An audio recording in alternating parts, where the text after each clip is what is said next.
ঋতু বৈচিত্র্যে হেমন্তের ছোঁয়া লেগেছে সংযুক্ত আরব আমিরাতে থাকা প্রবাসী বাংলাদেশিদের মধ্যেও। বিদেশের মাটিতে চিরায়ত বাংলার ঐতিহ্যবাহী নবান্ন উৎসবে মেতেছেন সবাই। আমিরাতে বসবাসরত বাংলাদেশি নারীদের সংগঠন লেডিস ক্লাবের উদ্যোগে শারজায় হওয়া নবান্ন উৎসবে ছিল নানা আয়োজন। বাহারি স্বাদ ও দেশীয় হরেক রকম পিঠাপুলি নিয়ে বিভিন্ন প্রদেশ থেকে এই অনুষ্ঠানে যোগ দেন অসংখ্য নারী।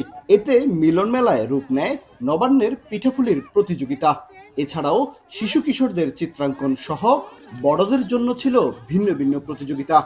গ্রামে থাকা হয় না, তারপরেও চেষ্টা করি আমরা বিদেশের মাটিতেও যাতে এই উৎসবটা আমরা পালন করতে পারি। আমাদের আয়োজনে রেখেছি পিঠা প্রতিযোগিতা, শিশুতোষ চিত্রাঙ্কন এবং মহিলাদের পিলো পাসিং। এটা আমরা প্রত্যেক বছরে করে থাকি। আমি ফার্স্ট টাইম এই ফাংশনে আসছি, আর আমার কাছে এখানে অনেক ভালো লাগতেছে। এখানে অনেক ডিফারেন্ট টাইপের খানা আছে, অ্যাক্টিভিটিস চলতেছে, তারপরে খেলা, তারপরে বাচ্চাদের জন্য অনেক এন্টারটেইনমেন্ট রাখছে। আয়োজকরা বলছেন, প্রবাসে নতুন প্রজন্মকে দেশীয় সংস্কৃতির সঙ্গে পরিচয় করিয়ে দিতে গেল 6 বছর ধরে এমন আয়োজন করে আসছেন তারা।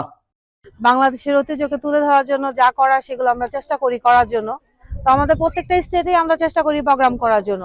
যেমন আজকে আপনারা দেখতে পাচ্ছেন নবান্ন উৎসব। বাংলাদেশ লেডিস ক্লাব বিগত 6 বছর যাবত তাদের সাংগঠনিক কার্যক্রম পরিচালনা করে যাচ্ছে। আমাদের মূল ফোকাসটা হচ্ছে আমরা যারা প্রবাসী বসবাস করি, আমরা প্রবাসী বাংলাদেশি নারীদের এটা বৃহত্তর নারী সংগঠন।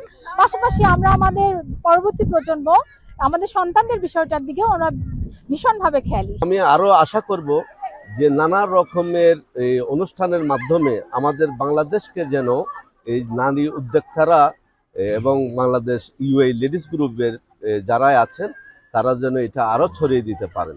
নবান্ন উৎসবে আবুধাবি, দুবাই, রাস আল খাইমা, ফুজেরা, শারজা ও আজমান থেকে আসা নারী ও শিশু কিশোরদের অংশগ্রহণ ছিল চোখে পড়ার মতো।